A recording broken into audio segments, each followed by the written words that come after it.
Hello बच्चों, चलिए आज का हमारा प्रश्न है, निम्नलिखित आंकड़ों का माध्यिका से माध्य विचलन ज्ञात कीजिए। हमें आंकड़े दिए गए हैं, तो वर्ग अंतराल दिया गया है यहाँ से, तो हमें और यहाँ दी गई है बारंबारता। तो यहाँ से इस प्रश्न को करने हेतु तो हमारे पास यहाँ से हमारी मुख्य अवधारणा कार्य करेगी। मुख्य अवधारणा यहाँ से हम लेकर चलेंगे। यदि हमें यहाँ से माध्य विचलन ज्ञात करना हो, माध्यिका से माध्य विचलन ज्ञात करना हो, सबसे पहले हमें माध्यिका ज्ञात करनी होगी। तो माध्यिका ज्ञात करने का सूत्र हमारे पास यहाँ से क्या रहेगा, माध्यिका m बराबर हमारे पास लिखी जाएगी यहाँ से l प्लस n बट्टे 2 आएगा, और माइनस में हम सी एफ घटाएंगे, और बट्टे में हम लिखेंगे यहाँ से f, और गुणा में हम लिखेंगे यहाँ से h यहाँ से वर्ग अंतराल की लंबाई है, और n बट्टे 2 यहाँ से हम निकालेंगे, और सी एफ यहाँ से जो माध्यिका रहेगी उसके जो भी हमारे पास उसके सापेक्ष यहाँ से हम संचयी बारंबारता रहेगी वह लिखनी है, और यहाँ से f हमारे पास उसके संगत बारंबारता रहेगी, और l हमारे पास अंतराल की निचली सीमा रहेगी। तो यदि अब हम यहाँ से लेके पहले हम संगत बारंबार हमने अंतराल लिखेंगे, जो अंतराल हमने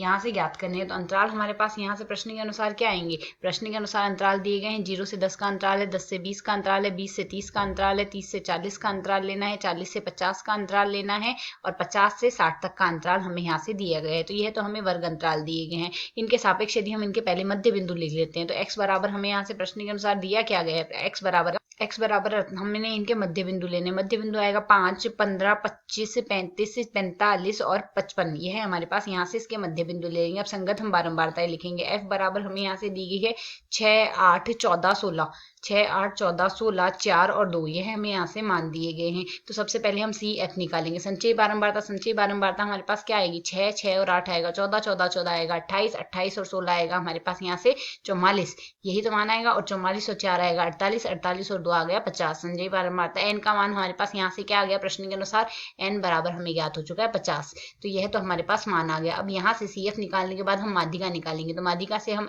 मान रखेंगे n बट्टे 2, n बट्टे 2 यदि हम यहाँ से लिखते हैं 25 आ रही है, तो 25 हमारे पास कौन से वर्ग अंतराल से बड़ा 25 या इससे अधिक जो मान आ रहा है, यह हमारे पास अंतराल 20 से 30 के अंतराल अर्थात इस अंतराल में प्राप्त हो रहा है। तो यहाँ से l का मान तो आ जाएगा हमारे पास 20, h का मान हमारे पास यहाँ से आ रहा है 10, और f का मान यहाँ से इसके संगत बारंबारता है 14, और जो उसके अलावा यदि हम देखें सी एफ भी हमारे पास यहाँ से क्या है, सी एफ का मान है यहाँ से हमारे पास इसके संगत 28, यही तो मान है हमारे पास। यहाँ से सी एफ का मान हम यहाँ से क्या लिखेंगे, संगत। तो सूत्र में हम यहाँ से सी एफ ना लिख के एफ ही लिखेंगे, सी एफ का मान नहीं लिखेंगे यहाँ से, क्योंकि सी एफ का मान तो हमारे पास 28 आएगा। तो यहाँ से भी यदि हम देखें सूत्र में हम सी एफ ना लिख के एफ ही लिखेंगे यहाँ पर।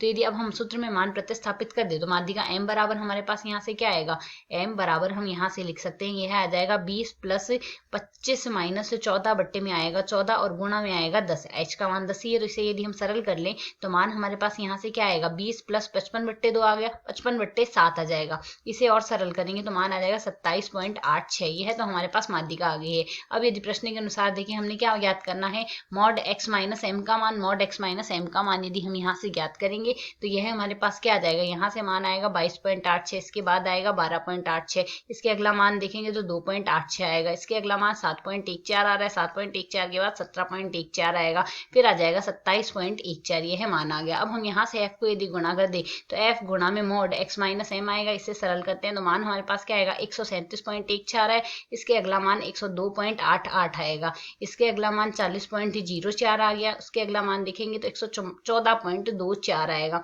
और इसके अगला मान हमारे पास 68.56 आ जाएगा। तो यह हमारे पास कुछ इस प्रकार मान आएंगे, और इसके एक मान अगला और निकालना है, यह हमारे पास यहाँ से क्या आ जाएगा, इसे सरल करेंगे 27.14 को हमने 2 से गुणा करना है, तो यह आ जाएगा 54.28, यह मान आ गया। अब हम यहाँ से इन सबका योग करेंगे तो माध्य विचलन बराबर हमारे पास क्या लिखा जा सकता है, माध्य विचलन यह आ जाएगा सम्मिश्र f गुणा में x माइनस m बट्टे में हम लिखेंगे सम्मिश्र f, यह सूत्र हमारे पास आ जाएगा। इनका हम यदि योग करते हैं तो योग हमारे पास क्या आएगा, 517.16, यह मान आ गया। और यहाँ से सम्मिश्र f का मान तो आ ही रहा है हमारे पास 50, क्योंकि यहाँ से सी एफ का मान 50 है, तो यह 50 ही आएगा। इसे यदि हम सरल कर ले तो माध्य विचलन बराबर हमारे पास क्या लिखा जा सकता है, माध्य विचलन बराबर यह आ गया, माध्यिका के सापेक्ष माध्य विचलन 517.16 बट्टे में आ जाएगा 50। इसे यदि हम सरल कर ले तो मान आएगा 10.34, जो कि हमारे इस प्रश्न का सही हल है। आशा है समझ आया। धन्यवाद।